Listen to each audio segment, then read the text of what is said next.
बच्चों, कैसे हैं आप सब। मैं उम्मीद करती हूँ आप सब बहुत अच्छे होंगे।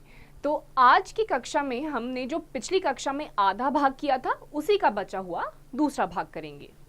आइए यहाँ पर कुछ सामान्य तौर पर इस्तेमाल होने वाले गर्भ निरोधकों के बारे में चर्चा करें। अब कौन से आपके बर्थ कंट्रोल मेजर्स हैं वो देखते हैं। एक आदर्श गर्भ निरोधक प्रयोगकर्ता के हिंती की रक्षा करने वाला, आसानी से उपलब्ध, प्रभावी तथा जिसका कोई अनुषंगी प्रभाव या दुष्प्रभाव नहीं हो या हो भी तो कम से कम। इसके साथ ही यह उपयोगिताओं का कामछे, प्रेरणा तथा मैथुन में बाधक ना हो। तो इस प्रकार की दवाइयाँ लेकर आए, निरोधक दवाइयाँ लेकर आए। ऐसे प्रयोगशालाओं में दवाइयाँ बनी जो आपको एक तो आसानी से हर मेडिकल स्टोर पे मिल जाए और उसकी जो आपकी अनुषंगी हैं उनके जो प्रभाव हैं वो ज़्यादा दुष्प्रभाव ना हो, साइड इफ़ेक्ट्स उसमें ना हो, और अगर हो भी तो कम से कम हो। तो ऐसी प्रयोगशालाओं में पहली बात तो ऐसी दवाइयाँ बनी जो आपके बर्थ को कंट्रोल कर सकती हैं। पहले ही कंट्रोल कर देंगे, आपको बाद में कुछ करने की ज़रूरत नहीं पड़ेगी। इसके अलावा आपके बहुत सारे अलग अलग मेथड्स आते हैं, जैसे कि यहाँ पर आपको दिया गया है कॉपर टी है, आपके बैरियर के अलग अलग मेथड्स आते हैं। ये सारे जो मेथड्स होते हैं ये इंटरकोर्स से पहले ही यूज़ कर दिए जाते हैं ताकि आपका जो स्पर्म है वो एग से मिलेगा नहीं, निषेचन नहीं होगा। निषेचन यानी कि फर्टिलाइजेशन नहीं होगा तो प्रेगनेंसी भी नेचुरल सी बात है नहीं होगी। तो ये अलग अलग विधियाएं हैं, कुछ पहले की हैं जो पहले ही अगर आप कर देंगे तो आपको कोई समस्या नहीं आएगी, और कुछ आपकी ऐसी होती हैं जो बाद की होती हैं कि अगर निषेचन हो चुका है या होने के चांसेस अगर होते हैं, क्योंकि फर्टिलाइजेशन होने में भी कम से कम 2 से 3 दिन या 1 हफ्ता तक लग जाता है। तो वो प्रोसेस होने से पहले ही अगर आप ये विधियों को अपना लेंगे, जैसे कॉपर टी हो गया, अलग अलग बैरियर्स आते हैं, कॉन्ट्रासेप्टिव पिल्स आती हैं, तो फर्टिलाइजेशन नहीं होता है। प्राकृतिक विधियाँ यानी कि नेचुरल तरीके जिनसे आप फर्टिलाइजेशन को या फिर इन सब चीज़ों को रोक सकते हैं। ये विधियाएं अंडाणु, ओवम एवं शुक्राणु के संगम को रोकने के लिए सिद्धांत पर कार्य करती है। इनमें से एक उपाय आवधिक संयम है, जिसमें एक दंपति माहवारी चक्र के 10वें से 17वें दिन के बीच की अवधि के दौरान मैथुन से बचते हैं, जिसे अंडोत्सर्जन की अपेक्षित अवधि मानते हैं। इस अवधि के दौरान निषेचन एवं अवंतरण गर्भ धारण के अवसर बहुत अधिक होने के कारण इसे निषेचन अवधि भी कहा जाता है। तो आपके कुछ ऐसे नेचुरल तरीके होते हैं जिससे कि आपका फर्टिलाइजेशन रोका जा सकता है। अब इसके अलावा आपका जो ओव्यूलेशन पीरियड होता है पूरा, उसमें जो आपका 10वें से 17वां दिन होता है, ये आपका वो टाइम होता है जब आपका फर्टिलाइजेशन का सबसे पीक टाइम होता है। यानी कि इस टाइम पे प्रेगनेंसी के होने के बिल्कुल हाई चांसेस होते हैं, 90% से भी ज़्यादा चांसेस होते हैं अगर इस टाइम पे अगर आपका कोई भी किसी प्रकार का इंटरकोर्स हुआ। तो ये आपका कौन सा समय होता है? ये आपका बिल्कुल वो समय होता है जहाँ पर आप फर्टिलाइजेशन कर सकते हैं। इसको आप निषेचन अवधि भी कहते हैं। इस तरह से इस दौरान मैथुन सहवास न करने पर गर्भधान से बचा जा सकता है। बाहर संकलन या अंतरित मैथुन कोइटस इंटरस्पन एक अन्य विधि है जिसमें पुरुष साथी संभोग के दौरान वीर्य स्खलन से ठीक पहले स्त्री की योनि से अपना लिंग बाहर निकालकर वीर्यसेचन से बच सकता है। तो आपके अलग अलग नेचुरल फॉर्म्स होते हैं, जैसे इंटरकोर्स में जैसे जो नर होता है, जैसे ही आपका रिलीज होने वाला होता है वो क्या करता है, अपने लिंग को बाहर की तरफ निकाल देता है, जिससे कि आपके जो स्पर्म्स होते हैं वो अंदर एंटर नहीं कर पाते हैं। तो ये आपके कुछ नेचुरल तरीके होते हैं जिससे कि आप बर्थ को रोक सकते हैं। अब आपके अलग अलग तथ्यों पर यह निर्भर करता है कि प्रसव के बाद स्त्री द्वारा शिशु के भरपूर स्तनपान कराने के दौरान अंडोत्सर्ग और आर्तव चक्र शुरू नहीं होता है। तो जैसे ही आपकी डिलीवरी हो जाती है उसके तुरंत बाद जब ये लैक्टेशन पीरियड चल रहा होता है तो आपका जब शिशु पूरी तरीके से आपके स्तनपान यानी कि ब्रेस्ट फीडिंग पे ही डिपेंड करता है, यानी कंप्लीटली आपका ही दूध पीता है, उस दौरान भी ओव्यूलेशन और आपका जो आर्तव चक्र मेंस्ट्रुएशन साइकिल होता है वो स्टार्ट इस टाइम पीरियड में नहीं होता है। ये आपको याद रखना है।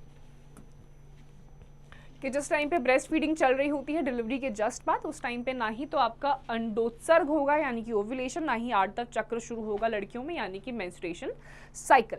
इसलिए जितने दिनों तक माता शिशु को पूर्णतः स्तनपान कराना जारी रखती है, इस दौरान शिशु को माँ के दूध के अलावा ऊपर से पानी या अतिरिक्त दूध भी नहीं दिया जाना चाहिए।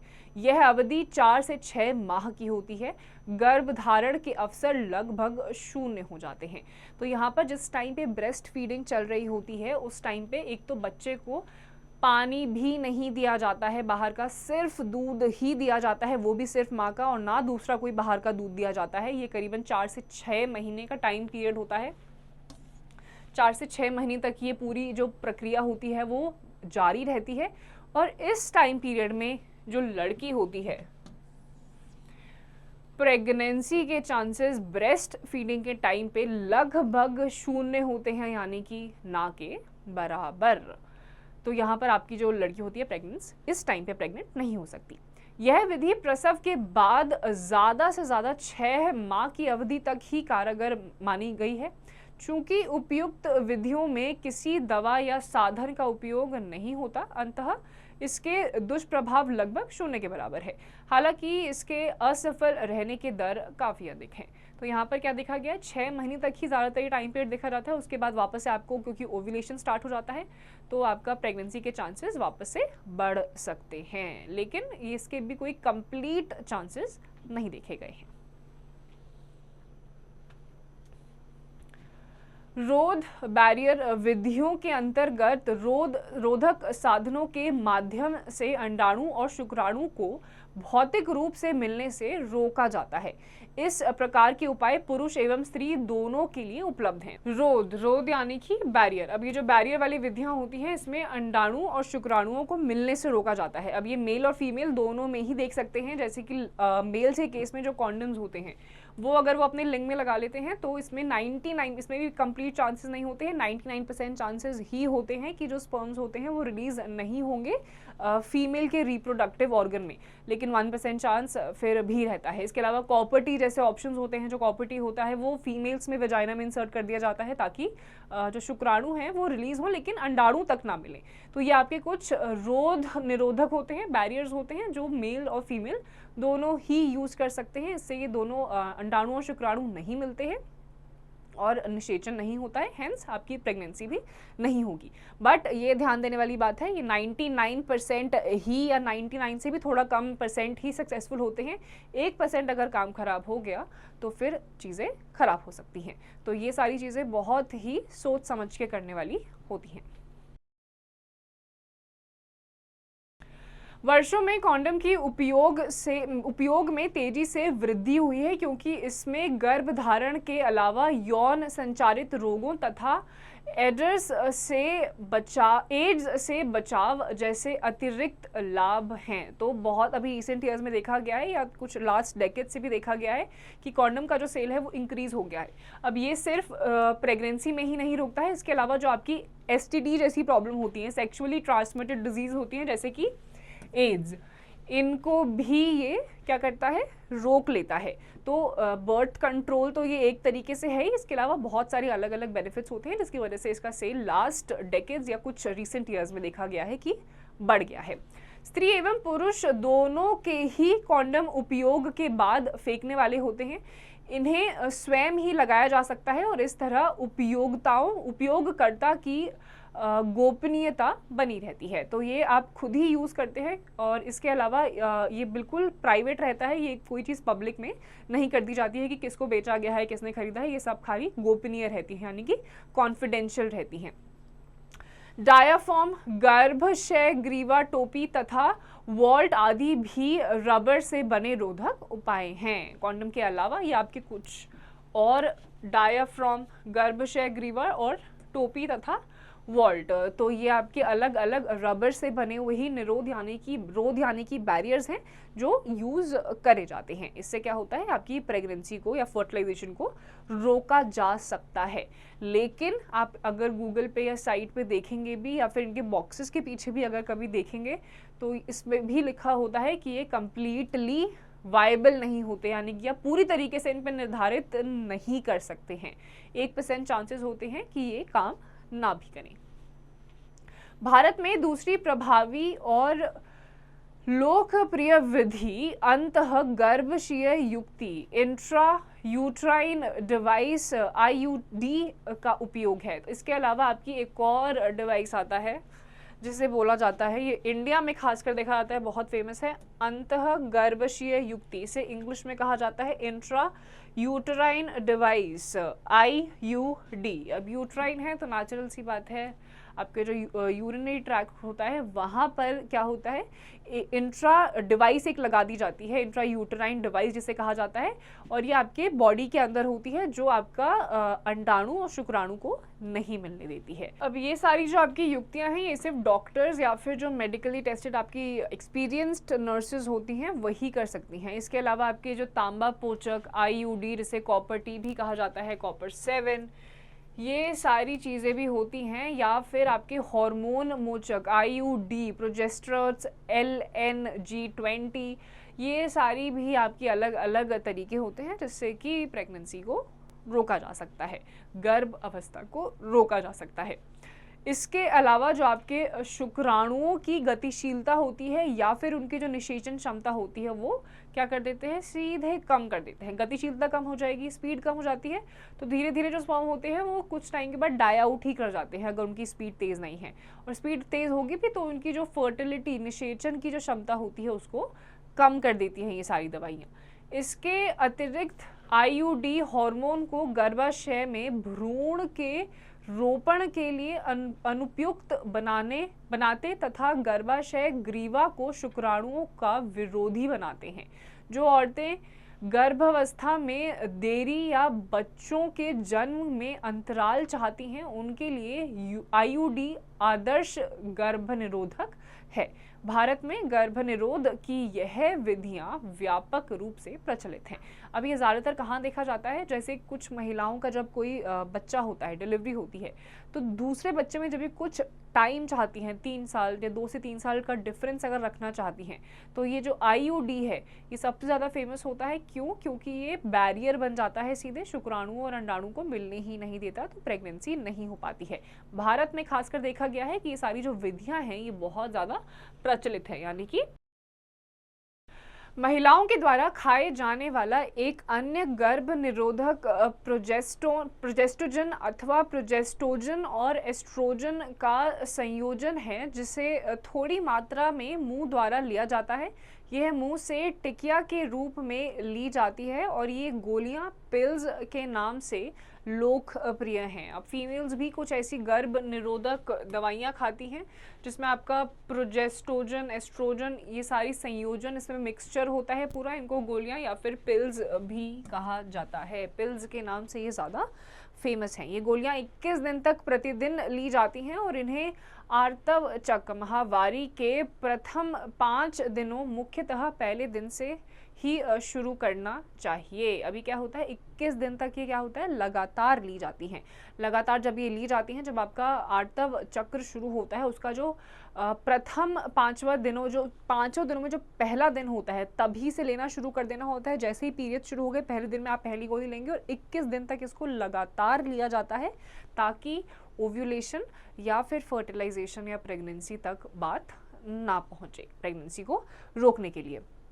इसके अलावा आपका ओव्यूलेशन और रोपण, यानी कि अंडोत्सर्जन जिसे ओव्यूलेशन कहते हैं और रोपण जिसे इम्प्लांटेशन कहते हैं, इन सभी को साथ साथ रोकने के लिए भी बहुत सारी अलग अलग आपकी तकनीकियां हैं जो सीधे ही आपके ओव्यूलेशन को कन्वर्ट कर देती हैं और आपके एग्स रिलीज़ ही नहीं होते हैं, प्रोड्यूस ही नहीं होते हैं। लेकिन ये दवाइयाँ भी ज़्यादा खाने से आपका जो नेचुरल तरीका होता है, प्रक्रियाएं, प्रोसेस होते हैं बॉडी के, वो चेंज हो जाते हैं और चीज़ें विद टाइम बहुत ज़्यादा ख़राब भी हो सकती हैं। यह गोलियाँ बहुत ही प्रभावशाली तथा बहुत कम दुष्प्रभाव वाली होती हैं तथा औरतें द्वारा यह खूब स्वीकार्य हैं। यानी कि जितनी भी आपकी गोलियाँ होती हैं बहुत ज़्यादा इफेक्टिव होती हैं, बहुत कम इसके साइड इफ़ेक्ट्स होते हैं, लेकिन होते हैं। किसी किसी में तो बिल्कुल फ़र्क नहीं पड़ेगा, बट किसी किसी में पहली बार से ही बहुत ज़्यादा फ़र्क पड़ जाता है। इसीलिए बिना डॉक्टर्स की एडवाइस के इन्हें नहीं लेना होता है। इसीलिए ज़्यादा से ज़्यादा इंडिया में जो फीमेल्स होती हैं वो ज़्यादा से ज़्यादा इसे लेती हैं। वर्ल्ड वाइड भी इसे लिया जाता है। सहेली नामक नई गर्भ निरोधक गोली, जिसके बारे में पहले भी चर्चा हुई है, एक गैर स्टेरॉयडली सामग्री है। यह हफ्ते में एक बार ली जाने वाली गोली है। इसके दुष्प्रभाव बहुत कम तथा उच्च निरोधक क्षमता वाली है। अब एक और सहेली नामक जो आपकी गोली आती है, पिल आती है, हफ्ते में से एक ही बार लिया जाता है। बहुत कम साइड इफेक्ट इसके होते हैं, बहुत ज़्यादा ये इफेक्टिव होती है। स्त्रियों द्वारा प्रोजेस्टेरोन अकेले या फिर एस्ट्रोजन के साथ इसका संयोजन भी टीके या त्वचा के नीचे अंतरौप इम्प्लांट के रूप में किया जा सकता है। अब ये जो फीमेल्स लेते हैं, प्रोजेस्टेरोन लेते हैं या फिर इसको एस्ट्रोजन के साथ कंबाइन करके लेते हैं, इसको भी क्या आपका इंजेक्शंस के थ्रू, जो टीके क्या होते हैं, इंजेक्शंस होते हैं, इनके रूप में इसे लिया जा सकता है। इसको सीधे ही इम्प्लांट के रूप में भी किया जा सकता है आपके स्किन के नीचे। इसके कार्य की विधि ठीक गर्भ निरोधक गोलियों की भांति होती है तथा काफ़ी लंबी अवधि के लिए प्रभावशाली होते हैं। मैथुन के 72 घंटे के भीतर ही प्रोजेस्टेरोन या प्रोजेस्टेरोन एस्ट्रोजन संयोजनों का प्रयोग या आईयूडी के उपयोग को आपातकालीन गर्भ निरोधक के रूप में बहुत ही प्रभावी पाया गया है और इन्हें बलात्कार या सामान्य लापरवाहीपूर्ण असुरक्षित यौन संबंधों के कारण होने वाली संभावित सग्भ्रता से बचने के लिए लिया जा सकता है। अब आपके ये जो अलग अलग पिल्स आपकी होती हैं, ये जैसे ही मैथुन के 72 घंटे के अंतराल में ही इसको आपातकालीन स्थितियों में लिया जाता है, जब या तो आपको अनवांटेड इंटरकोर्स हो जाता है, ऐसा यौन संबंध जो लीगल नहीं है, उन केसेस में जब प्रेगनेंसी हो जाती है, या फिर बलात्कार हो जाता है, लापरवाहीपूर्ण तरीके से आपका यौन संबंध बन जाते हैं, या फिर आपको प्रेगनेंसी चाहिए ही नहीं।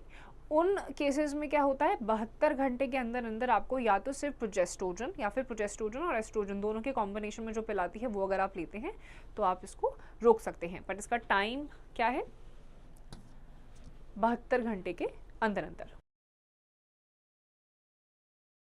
शल्यक्रिय विधियां जिन्हें बध्यकरण भी कहते हैं, बध्यकरण होता है स्टरलाइजेशन।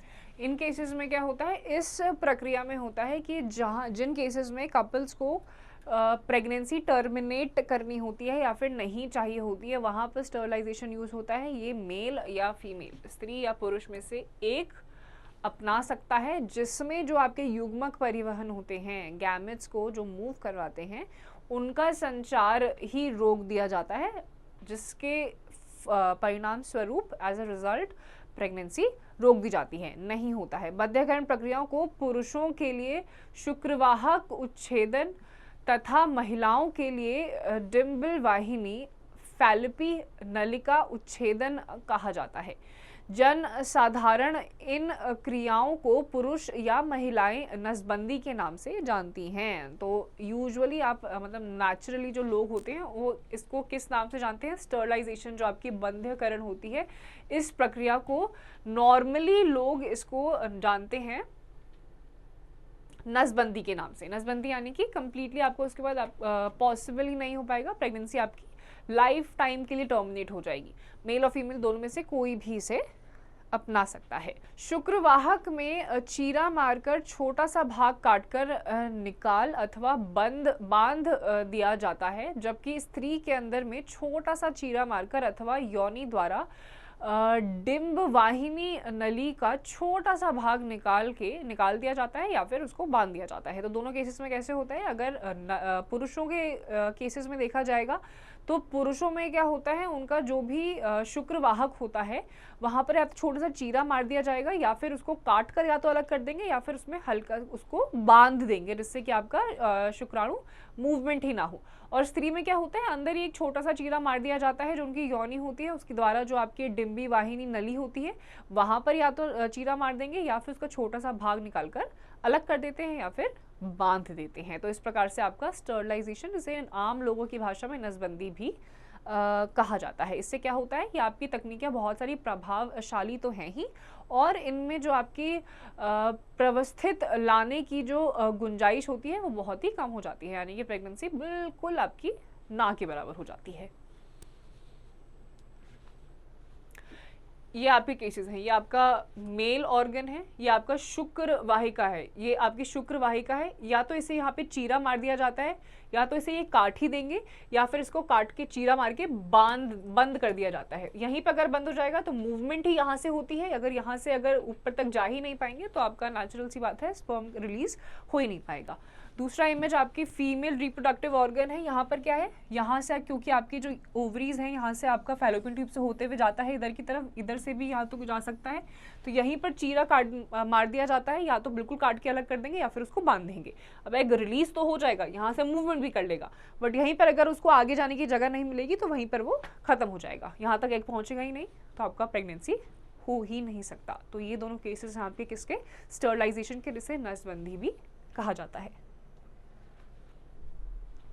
यहाँ पर इस बात पर जोर देने की ज़रूरत है कि उपयुक्त गर्भानिरोधक उपायों का चुनाव एवं उपयोग किसी शिक्षित चिकित्सा कर्मी या विशेषज्ञ की परामर्श द्वारा ही किया जाना चाहिए। अब ये जितनी भी आपकी जो स्टरलाइजेशन के तरीके हैं ये एरे गैरे क्लिनिक्स में नहीं होना चाहिए। जो बिल्कुल सर्टिफाइड डॉक्टर्स हैं, जो इसी के लिए ट्रेन करे गए हैं और जिनके पास प्रॉपर मेडिकल डिग्रीज होती हैं, एक्सपीरियंस्ड जो होते हैं, उन्हीं को ये करना चाहिए। क्योंकि अगर गलत जगह पे चीरा लग गया और गलत जगह की नसबंदी हो गई या गलत जगह पे उन्होंने बांध दिया या अलग कर दिया तो प्रेगनेंसी का तो पता नहीं, लेकिन कोई और ऑर्गन आपका काम करना बंद ज़रूर कर सकता है, जान भी जा सकती है। तो ऐसे चिकित्सालयों में ही आपको जाना है जहाँ पर वो सर्टिफाइड हैं इसी काम को करने के लिए। कम पैसे देने के चक्कर में एरे गहरे हॉस्पिटल्स में या अलग अलग डॉक्टर्स को नहीं दिखाना चाहिए। इसके अलावा वास्तव में इनका उपयोग प्राकृतिक प्रक्रिया जनन जैसे गर्भाधान सगर्भता से विरुद्ध है। इन सब के बावजूद व्यक्ति को इन विधियों को इस्तेमाल करने के लिए विशेष विवश होना पड़ता है, फिर चाहे सगर्भता को रोकना या देरी करने या अंतराल रखने की कोई निजी कारण रहा हो। इसमें संदेह नहीं है कि इन विधियों के व्यापक उपयोग से जनसंख्या की अनियंत्रित वृद्धि को रोकने को महत्वपूर्ण भूमिका निभाई है। तो ये सारे जितने भी आपके केसेस होते हैं यहाँ पर देखा गया है कि अलग अलग लोगों के अपने अपने रीजंस होते हैं। मेडिकल तरीकों से प्रेगनेंसी को टर्मिनेट करने के बहुत अलग अलग तरीके होते हैं। कुछ लोगों के ऑलरेडी उस लेवल पे पहुंच जाते हैं जहाँ पे उनके बच्चे हो जाते हैं, कुछ लोगों को चाहिए ही नहीं होते। और इन सारी चीज़ों की वजह से ऑब्वियस बात है, बिल्कुल नेचुरल बात है कि आपकी जो पॉपुलेशन कंट्रोल है वो बहुत हद तक हुआ है। लेकिन ये सारी चीज़ें पॉपुलेशन कंट्रोल के लिए नहीं लाई गई थी। इनका जो मेन मकसद था वो ये नहीं था। मेन मकसद ये था कि कई लोगों को जो उनके जेनाइटल्स होते हैं, जो उनके अंग होते हैं ऐसे, वहाँ पर क्या होता है कुछ बीमारियाँ लग जाती हैं, तो उन सब चीज़ों के लिए लाए गए थे। ये पॉपुलेशन कंट्रोल के लिए नहीं लाए गए थे, लेकिन पॉपुलेशन कंट्रोल में भी इन्होंने बहुत ज़्यादा हेल्प करी है, काफ़ी सहायक ये रहे हैं। अब अगला टॉपिक है हमारा सगर्भता का चिकित्सीय समापन, यानी कि आपकी मेडिकल टर्मिनेंसी है। मेडिकल तरीके से बिल्कुल आपका जो प्रेगनेंसी होती है उसको पूरी तरीके से टर्मिनेट कर दिया जाता है, लेकिन स्टरलाइजेशन के प्रोसेस से नहीं किया जाता। जो गर्भावस्था पूर्ण होने से पहले जानबूझकर या स्वैच्छिक रूप से गर्भ के समापन को प्रेरित गर्भपात या चिकित्सीय सगर्भपात समापन, medical termination of pregnancy, MTP कहते हैं। तो या तो प्रेगनेंसी डिलीवरी से पहले, प्रेगनेंसी के दौरान भी ये चीज़ें पॉसिबल हो पाती हैं ताकि फ्यूचर में और प्रेगनेंसी ना देखी जाए, तो वो भी हो सकता है। प्रेगनेंसी के टाइम पे भी हो सकता है, जानबूझ के भी ये किया जा सकता है। इसको बोला क्या जाता है, इसको हिंदी में बोला जाता है चिकित्सीय सगर्भता समापन, और इंग्लिश में इसी को बोला जाता है मेडिकल टर्मिनेंसी ऑफ प्रेगनेंसी, जिसका शॉर्ट फॉर्म है MTP इसे कहा जाता है। मतलब पूरी दुनिया में, पूरे वर्ल्ड में हर साल लगभग 45 से 50 मिलियन, 4.5 to 5 करोड़, 4.5 से 5 करोड़ चिकित्सीय सगर्भता समापन कराए जाते हैं, जो कि संसार भर की कुल सगर्भताओं का 1/5 भाग है। अब यहाँ पर क्या है, हर साल देखा गया है, ये जितने भी सर्विस करे गए हैं उसमें ये देखा गया है कि हर साल करीबन 4.5 से 5 करोड़ लोग, जितने भी डॉक्टर्स हैं वहाँ पे करीबन 4.5 से 5 करोड़ ये मेडिकल टर्मिनेशन ऑफ प्रेगनेंसी कराया जाता है। और इसके ऑपोजिट बिल्कुल सिर्फ 1/5 ही लोग जो होते हैं वो प्रेग्नेंट हो पाते हैं। तो बच्चों, मैं उम्मीद करती हूँ आपको आज का जितना भी हमने पढ़ा है वो आपको समझ में आ गया होगा। इसी का जो दूसरा भाग है वो हम दूसरी क्लास में करेंगे।